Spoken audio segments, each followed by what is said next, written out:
L'enquête se poursuit concernant la disparition de Delphine Jubilard.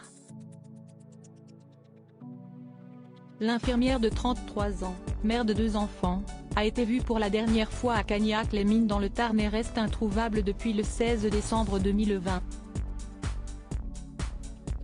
En instance de divorce avec son compagnon Cédric Jubilard au moment de sa disparition, ils avaient prévu de se séparer après les fêtes de fin d'année selon un de leurs proches. Plusieurs témoignages ont permis d'éclaircir certains points. Notamment qu'elle entretenait une relation épistolaire avec un autre homme. Quelques jours après la disparition de Delphine Jubilard, qui n'est pas mystérieuse selon ses proches, un homme est devenu la cible de plusieurs attaques sur les réseaux sociaux, pointé du doigt comme étant l'amant de la disparue. Certains lui reprochent également d'être impliqué dans cette affaire. Afin de faire taire toutes les rumeurs, l'homme en question a pris la parole dans les colonnes de La Dépêche. Renommé Eric afin de préserver son identité, ce dernier a expliqué qu'il n'a jamais été son amant.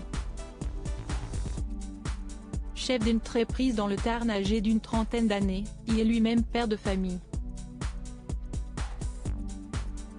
Je ne la connais pas. Je sais qu'il y a beaucoup de folles rumeurs qui circulent et des mensonges concernant une relation amoureuse que l'on m'aurait prêtée avec cette femme. Mais ce ne sont que des ragots, a-t-il affirmé. Puis il a ajouté, j'ai même entendu que l'on m'avait vu dans un hôtel d'Albi avec elle uniquement parce que mon signalement correspondait aux descriptions établies par des témoins. Les gendarmes font leur travail sur cette affaire et je n'ai rien à me reprocher. Je suis tout à fait disposé à répondre à leurs interrogations s'ils le souhaitent. Je le répète, je n'ai jamais vu cette femme et je ne la connais pas. Mis hors de cause dans cette affaire pour le moment non résolue, il parle d'un règlement de compte. Et pour cause, au printemps dernier, il a été impliqué dans une affaire de violence. Avec l'une de ses amies il s'en était pris à un proche ami de Cédric Jubilard, ce dernier se serait approché de trop près de la compagne d'Eric. Suite à cela, les 2 hommes se sont vengés sur des voitures qui l'ont vandalisé avec des battes de baseball.